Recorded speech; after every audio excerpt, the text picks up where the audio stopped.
This mother is facing criminal charges by allegedly making a fake account and catfishing her own daughter. Hi, my name is Ethan, and let's get into this mess of a case. As crazy as the story sounds, it is real, however it's alleged just because it's so recent. Kendra Lakari worked as a basketball coach for her daughter's school in 2021, but was apparently not invited back on the team. People speculate that's when she made her account and started cyberbullying her own daughter. Isabella County Prosecutor David Barberi stated that prosecutors collected several hundred text messages exchanged between the two. The daughter received up to 12 texts a day without ease. David also stated, and I quote, "By and large, it was mostly just harassing type text messages, demeaning, demoralizing, and just mean texts. This was so serious that the FBI actually got involved, and that is where they tracked the IP address back to." This is why you have to be careful who you let into your Halloween parties.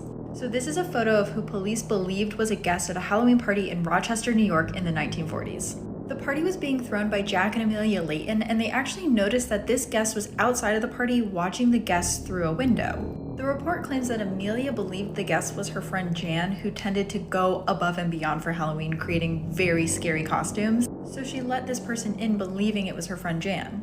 But then 20 minutes later, Jan shows up, and that guest could not be found anywhere. So Amelia starts running around the party asking everyone if they knew who that guest was, and no one had recognized that person. So she goes into her daughter's room, who was playing while the party was happening. And the police report states that the only thing there left of Amelia's daughter was a bloody shoe. 4 other reports of this guest being at parties that night were called into police, and all of them resulted in missing children's cases. The identity of this person has never been found, and none of the kids have been found either. This guy tried to hire a hitman on the dark web, and it backfired. In 2015, 31-year-old John Musbach was talking to a minor over the internet. Specifically, he was exchanging photos and videos with a 13-year-old boy. The victim's parents found out and reported him to police, but the victim warned John that the police were coming. John was arrested on CP charges, but while the case was pending, he went on the dark web. He thought that if there wasn't a victim to testify, that maybe the case would be dropped. John paid $20,000 worth of Bitcoin to a random person on a random hitman website. When the victim wasn't killed, John asked for a refund, and that's when the admin said, actually this is a scam, and if you don't give us $10,000, we're going to turn you into police. John was sentenced the following year for the charges related to the child. He only got a 2-year suspended sentence and a lifetime of supervision, but 2 years later someone hacked the website and turned all that info over to police. If you want the long detailed version, I just covered this on my podcast.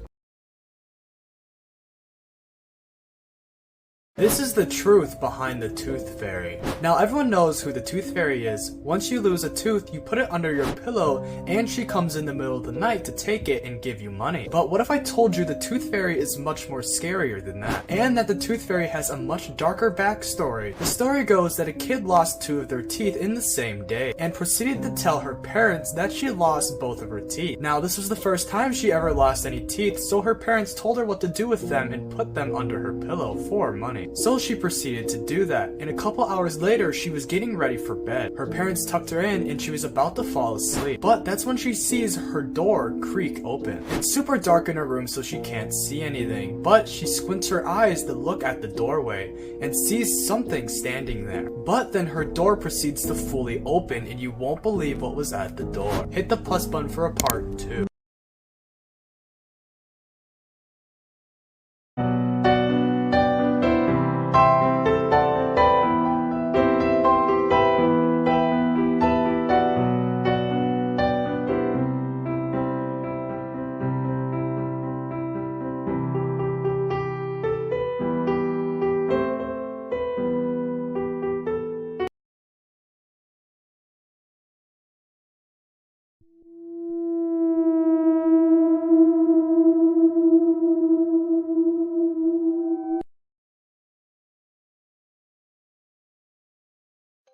Believe it or not, this guy is known as the Demon Slayer. This man is Father Gabriel Amorth, and he was the chief exorcist at the Vatican and also the Pope's exorcist. So you know the amount of stuff he saw over the years was extremely messed up. Throughout his lifetime, he said that he's performed over 100,000 exorcisms. But he believes the amount of actual exorcisms that had a very demonic entity within someone is closer to 100. There was one particular story where he said a woman who was possessed by the devil regurgitated a radio right in front of him. He's also said to have seen people regurgitate things like pieces of glass, fingernails, and even keys. Another time, there was a man that was said to have been possessed by Lucifer himself and was levitating 3 feet off the ground. Throughout the exorcism, he was also said to have had his back arched like this for 20 entire minutes. Father Amorth also says the best representation he's ever seen of a true exorcism is that of the movie The Exorcist. He claims that people do show a lot of the symptoms shown in the movie The Exorcist, like their voices deepening and them talking in different languages. There was one particular case in Rome where a woman's exorcism was able to be filmed. She had already gone throughout 8 exorcisms, and the one being filmed was her 9th one. She was said to have been extremely violent and aggressive, swearing and speaking in different languages. She would also start convulsing, her eyes would roll to the back of her head, and she would start foaming at the mouth. I just did a full YouTube video on Father Amorth and the many exorcisms that he encountered throughout his life. The link is in my bio. Bear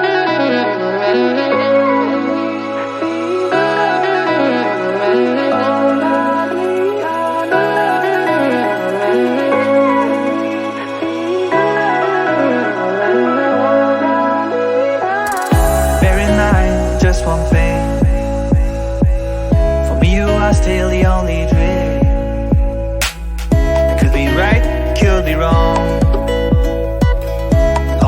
It's just so strong. I know there's something I wanna ask. Why are we still living in the past? Why are we still running in the dark?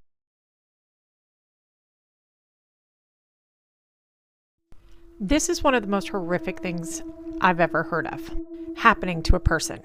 So senseless, so meaningless. This is Randy Cook, and he's an Uber Eats delivery driver.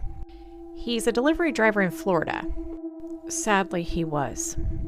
This one hits so close to home for me because I deliver DoorDash and have for the last year, and I'm going to tell you what I'm about to say is literally my worst fear. So, he was on his last delivery of the night. It was 7 p.m. when he texted his wife that he was going to hit this one last delivery and then come home. Sadly, he didn't come home. At 7:48, his wife texted him and there was no response. So she contacted the authorities. After 48 hours of him not returning home, the sheriffs got involved. They contacted Uber Eats and found out his location and the last address that he was at. So they went over there and knocked on the door. They didn't see anything suspicious, so they left. The thing is, this last delivery was less than a mile from his own house. The neighbor's video surveillance captured Randy on the delivery walking up the driveway, and then the surveillance camera just cuts off. But then something horrible happens. The next day's surveillance camera shows somebody walking out with several trash bags. Deputies checked those trash bags, and they had human remains inside. His wife, Kathy, had told authorities that she knew something horrible had happened to her husband. Something horrible definitely happened. His dismembered body was found in those trash cans, inside of the trash bags. Why? Why take someone's life so senselessly? They're delivering food to your house to make money for their family. Like, what is wrong with this world? And why are there so many sick people in it? Comment. Let me know what you think. This is horrible. And honestly, I don't even want to deliver for DoorDash anymore. And yes, our GPS shows our location, but that's not going to stop you from being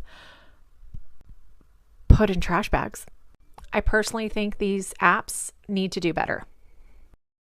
Welcome to Death Row Last Meals, where I make for you the last meal of all persons put to death inside the American prison system. The youngest person in the United States to ever be put to death in the electric chair was an African-American 14-year-old named George Stinney Jr. In March 1944, Betty Binnicker, 11, and Mary Thames, 7, were riding their bicycles in Alkulu looking for flowers. When they saw George and his younger sister Amy during their journey, they stopped and asked if they knew where to find maypops, the yellow edible flower of the passion flowers. That was reportedly the last time the girls were ever seen alive. They never made it home that day. Their disappearance prompted hundreds of Alkulu residents, including George's father, to come together and search for the missing girls. It wasn't until the next day when their bodies were discovered in a soggy ditch. When Clarendon County officers learned from a witness that the girls were seen talking to George, they went to his home. There, George was promptly handcuffed and interrogated for hours in a small room without his parents, an attorney, or any witnesses. About a month after the girls' deaths, George's trial began at a Clarendon County courthouse. Court-appointed attorney Charles Plowden did little to nothing to defend his client. It took less than 10 minutes until the all-white jury found George guilty of murder with no recommendation for mercy. On June 16, 1944, George walked to an execution chamber at the South Carolina State Penitentiary in Columbia with a Bible tucked under his arm. Weighing in at just 95 pounds, he was dressed in a loose-fitted striped jumpsuit, strapped to an adult-size electric chair. He was so small that the state electrician struggled to adjust an electrode on his right leg. A mask that was too big for him was also placed over his face. In a span of just 83 days, the boy had been charged with murder, tried, convicted, and executed by the state. After months of consideration, on December 17, 2014, Judge Carmen T. Mullen vacated George's murder conviction, calling the death sentence a great and fundamental injustice. As we reflect on this case, I'd love for you all to join me in a moment of silence for the wrongly convicted 14-year-old George Stinney Jr.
Ambulance service. Is the patient breathing? Barely. Okay, is he breathing right now, though, even if he's... Is he breathing, Tom? He keeps taking big dark breaths. Basically, my 6-year-old stepson is falling, he's banged his head. Okay. And while he was on the floor, he's banged his head another 5 times. Okay. He's lost colour, he's got a big lump on his head. Is he awake? So what, sorry? Is he awake? He's half in and out, but he's banged his head quite hard. Is his breathing noisy or abnormal? Is it noisy or abnormal? It's barely there, he's barely breathing, he's in and out, he's taking hard. He's basically been treating us all like shit. He's threw himself on the floor, he's headbutting the floor. I'm trying to pick him up in the process, he's headbutting me in the process. Okay. I've got him up, he was breathing like a little bit better at first. Yeah. Washed him down, put some water down him, tried to obviously get him like, a bit more colour in him, but then obviously I've seen the lump on his head that he's done to himself. Right. Help's been arranged for him. Okay. Yeah. Try and keep calm for me. Can you get him laid out flat on his back? Flat on his back. How old is he? He's 6, nearly 7. Years old. Okay. Yeah. Right, there with me. He's losing colour. He's very pale, but obviously it's a big bang. He's knocked himself out by the look of him. And he's barely breathing now. He's breathing. He's barely breathing. He's lost just at the minute.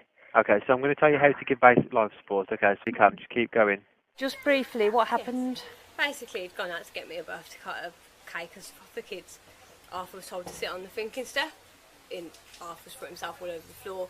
He's banged himself off the radiator. He's hit me. He's kicked me in the process of me trying to get him back on the thinking step. He's then gone on all fours on the floor, and I've told him to get up. And I shut the door over, and all I heard was a crack off the floor. He was headbutting the floor on all fours. Headbutted the floor once, said, Arthur, get up, you're going to hurt yourself. I've phoned your dad. He went, I don't care. At that point, he was fine. And then he dropped his head again as I've tried to bear hug him and pick him up, and he headbutted the floor 3 times. Here on his carpet? Round about, the door was shut, so if you go in, I'll show you. It's probably about here his head was, but it's concrete, there's no underlay under that.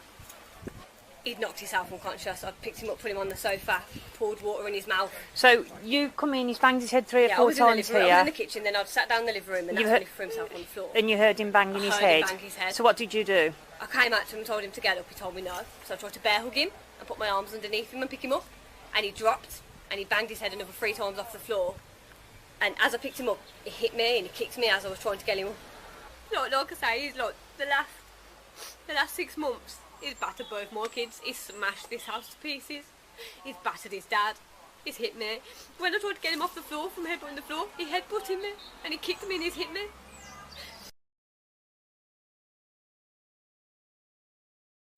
On June 4th, 2005, 22-year-old Henry Murray and 23-year-old Pete von Niekerk were spearfishing off the coast of South Africa in False Bay. The two men had been out for about an hour. They had swam out about 150 meters offshore, and Henry had just dove down to the bottom. It was only 20, 30 feet deep, some 7, 8 meters deep where they were, and Henry had just speared a fish when all of a sudden Henry comes rocketing up to the surface next to Pete, and he's yelling, "There is a huge great white shark down there. We have to swim back to shore right now." So the two men begin booking it as fast as they can, swimming back to shore. And when they get to within about 100 meters of shore, Pete, who's just in front of Henry, hears this thrashing behind him, and he turns around, and there's this huge great white shark, at least 16 feet or at least 5 meters long, and it's taking chomps at Henry. But Henry, he's got his spear gun. It's not loaded because he's just speared that fish, remember, but he's using that spear gun to just poke and stab at the shark, try and beat it away, and this works. He gets the shark to leave him alone. Now, there's a couple witnesses on the beach. One of them's name is Dave, another one is Grant, but there's several witnesses, and they report seeing the same thing. This huge shark surfaces, and it makes several lunges at Henry, but Henry is able to successfully beat the shark back. So the two men, they begin swimming again. Again, Henry is right behind Pete. When Pete again hears this enormous roar of water behind him, and he turns around again just in time to see this shark breaching pretty much completely out of the water, and it has Henry in its mouth up to his shoulders. So in other words, his legs, his entire torso, his arms are pinned inside. The only thing that's sticking out of this shark's mouth is Henry's head and his shoulders, basically. The people on the beach report seeing the exact same thing. This huge 16 to 18 foot long shark breaches completely out of the water. It's got Henry in its mouth before it comes crashing back down and it dives down. Now at this point, Pete, he doesn't know what else to do, so he dives down after this shark. It's now pretty close to him, and he still has a spear loaded in his spear gun. He shoots the shark, but this doesn't really do anything. He just watches as he sees the shark swim away with just his friend's head sticking out of its mouth. The next day, fishermen would find that shark. It would still have Pete's spear in it. It was dragging Pete's spear gun along with his dive float. But nothing was ever found of Henry. They found his goggles, his snorkel, and parts of his wetsuit and part of his dive belt. But it is assumed that the shark swallowed him entirely. A lot of people think I'm crazy for not going out on a cruise, but I just really don't like the idea of how anything can happen out on the open ocean. First of all, the ocean is a perfect place to hide a body. All you have to do is dump it. By the time the boat docks and authorities can get on board, so much time has passed and you can dispose of a lot of evidence. Also, water washes away evidence, so it's really hard to investigate. This is the case with Colleen Wood. In fall 2000, she set off on a long-term sailing trip with her boyfriend of a year and a half, John Paul Sr. They both loved sailing. It was how they met, actually, and she was looking forward to visiting different ports at different countries and getting some amazing Christmas presents for her grandkids. To her loved ones concerned, she sells all of her possessions on land, including like designer clothes and her condo, which she sells for $40,000. According to her, John Paul says that there's no point in paying for something that she's not even going to be using. She's last heard from in early December when she calls her son to tell him about the Christmas presents she got, and then when she calls her friend to say that she will be attending her Christmas party. However, Christmas and New Year's came and went, and there was no word from Colleen. Her increasingly concerned son calls her cell phone and finds out that it was shut off due to lack of payment. He also decides to Google his mom's boyfriend, and this is when he finds something bone-chilling. Just months before meeting Colleen, John Paul had just finished up serving time in prison for attempted murder. He was dealing drugs and his business partner ratted him out, and he decided to pay him back by shooting him. He also finds out that John Paul's ex-wife, Shalise Paul, is also a missing persons case. She was last seen when she drove down to Florida to reconcile with her ex-husband. After he docks in Florida, the police interrogate John Paul and he says that he and Colleen broke up. He tells them several contrasting stories about how she left when he docked and she came back to get some of her stuff with a football player boyfriend. Police wanted to arrest John Paul, but this was just a disappearance and not a murder case, and there wasn't any evidence besides the fact that she was last seen with him. A few days later, they try to contact him again, and they find out that he sailed away on his boat, Island Girl, the day after the police interviewed him. Shortly before she went missing, Colleen's credit card was used to place an ad in the classified section of a newspaper looking for a sailing partner, and it was used again to place an ad in the man-seeking woman section. Even worse, $40,000 is withdrawn from her bank account in separate increments from different ATMs. The police tracked down the people who made these withdrawals, and it was two random young women who said a man came up to them on the street and gave them cash for getting this money out for him. To this day, the police haven't been able to locate the man who certainly killed Colleen. He's been spotted at different ports but never stays there for more than a few days.